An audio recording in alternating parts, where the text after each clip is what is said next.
खुलुमबाय बर' रादाब नायनानै मोजां मोनग्रा गासैबो नोंथांमोनखौ आंनि चेनेलाव बरायग्रोबाय। नोंथांमोननि थाखाय आं गोदान मोनसे खौरां लानानै फैबोलायबाय। आसा खालामो नोंथांमोना खौरांखौ नायनानै मोजां मोनगोन।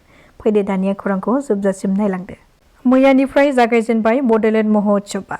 गोदान दिल्लीयाव साननैनि हाबाफारिजों खुंजानो लानाय 15-16 नबेम्बराव दुलाराय बर' फरायसा आफाद, बर' थुनलाइ आफाद, बर' हारिमु आफादआ खौसेथियै खुंफुंनायनि थांखि बादियै मैया गिबि हाबाफारिया जागायजेनबाय। मैयानि बे हाबाफारियाव गिबि हाबाफारि बादियै फुंनि 11 बाजियाव गोथार फिरफिला बिरहोनाय आरो महात्मा गान्धी, जायखौ जों माहारियारि बिफा होननानै मिथियो, बिथांनि सावगारियावबो बिबार बावो आरो बड'फा उपेन्द्रनाथ ब्रह्मनि सावगारियाव बिबार बावनाय हाबाफारिया जानानै थाङो।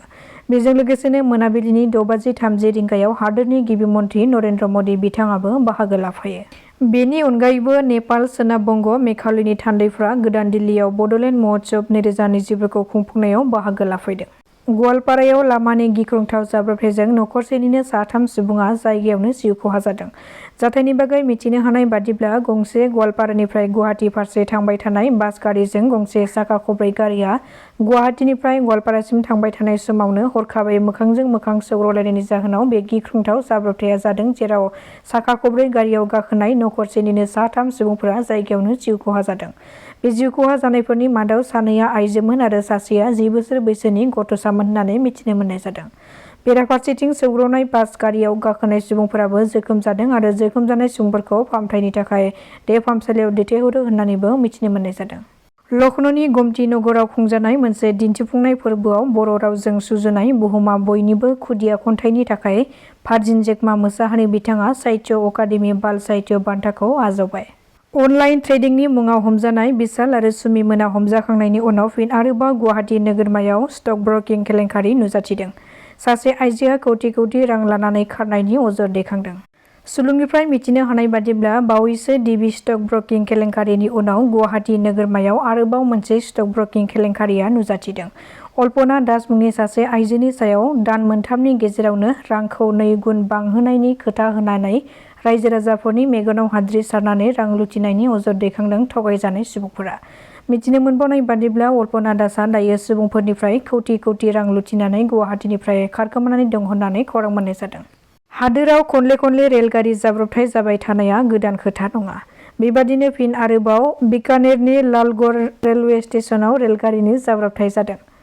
गंसे रेलगारिया गुबुन गंसे रेलगारिजों सौग्रावदों, जेराव गुबुन गंसे रेलगारिया गुबुन गंसे रेलगारिनि सायाव मानखोदों, जायजों सा 40 सुबुङा जोखोम जानो गोनां जादों। बे जाब्रबथाय जानाय खौरांखौ मोननायनि उनाव एसडिआरएफ आरो एनडिआरएफनि हानजाया रेस्किउ अपारेशनखौ जागायजेनो आरो जोखोम जानाय सुबुंफोरखौ रेल दाब्बानिफ्राय बोखांनानै फाहामथायनि फारसे दैथायहरो। बिकेडब्लिउएसनि रांबावजाजों लुफुंजानाय मध्यमपुर रायजोआरि रासलीलानि थाखाय लुनाय गाहाय दरखंखौ बेखेवबाय। मख'नो गोनांदि मैया गलाघाट जिल्लानि सिङाव थानाय स्वरूपधार असम जिल्लानि मध्यमपुराव बिकेडब्लिउएसनि 2023-2024 बोसोरारि रांबावजाजों लुफुंनाय बे रासलीलानि गाहाय दरखंखौ 14 नबेम्बरनिफ्राय 19 नबेम्बरसिम खुंजानो गोनां 41थि मध्यमपुर रासलीला फोरबोजों लोब्बा लाखिनानै मैया इएम प्रदीप स्वरगियारि बिथाङा बेखेवनानै होयो। गोजां बोथोर सफैनाय लोगो लोगोनो बावैसो साननि उनावनो गोबां सुबुंफोरा जानुवारि दानाव गावबा गाव मोजां मोननाय जायगाफ्राव लावखार ओंखाम बा पिकनिक जानो थाङो। नाथाय बेबादि लावखार ओंखाम जाहैनानै गारिनि जाब्रबथायजों जों गोबां सुबुंफोरखौ जिउ खहा जानायबो खोनानो मोनो। जाब्रबथाय जानाय खोथाया गोदान नङा, नाथाय बेबादि लावखार ओंखाम जाहैनानै खायसे सुबुंफोरा जौ लोंना गारि सालायनानै जाब्रबथायजों मोगा-मोगि जानो गोनां जायो। बेबादि जाब्रबथाय जानायनिफ्राय जाहाथे गोजानाव थायो, बेनि थाखायनो बेफोर जाब्रबथायखौ होबथानो थाखाय हान्था-मेला बिफाना गोख्रों राहा लादों। बे खोथाखौ फोसावदों कक्राझार जिल्ला डिटिअ अफिसार दजेन बसुमतारी बिथाङा फोरमायथिदों दि लावखार ओंखाम जानो थांनायाव गारि सालायगिरिया जौ लोंनानै हमजायो अब्ला गारि सालायगिरिजों लोगोसे पिकनिक स्पटनि कमिटिफोरनि थाखायबो खैफोद गोनां जानो हागौ आरो बे खेबाव जौ लोंनानै गारि सालायग्राफोरनि हेंथायै गोख्रों चेकिं खालामनाय जागोन आरो हमजायोब्ला 6 दान जोबथेसालियाव थानायजों लोगोसेनो 10,000 रां जुरिमाना आरो लाइसेन्सआबो केन्सेल जागोन होननानै फोरमायथिदों बिथाङा। आसामनि नुसुं रायजो त्रिपुरायाव पेट्रल डिजेलनि आंखालजों रायजो राजाफ्रा गोबां जेंनाजों भुगिनो गोनां जादों, जायनि जाहोनाव त्रिपुरानि खुंथाय गोहोनि बिबानाव थानाय सोरखारा रायजो राजाफोरजों सोंखारिनो गोनां जानानै फैदों। आथिखालाव गोजां बोथोरनि गोबां आबाद मावनायनि बायदि खामानिफोरावबो डिजेलखौ गोनांथि जानानै फैयो आरो हान्था मेलानि थाखायबो पेट्रल डिजेलफोरखौ नांथारगौ। त्रिपुरा रायजोनि जगाय मन्थ्रि सुशान्त चौधुरीया साननैसोनि गेजेरावनो बे नुजाथिनाय आंखालखौ सुफुंगोन होननानै खोथा होदों। गुवाहाटी नोगोरमानि बुरलुंबुथुर दैमा एबा पान्डुघाटआव मैया गिबि खेबनि थाखाय आसामाव सि प्लेननि डेमनस्ट्रेसन खालामनाय हाबाफारिया जानानै थाङो।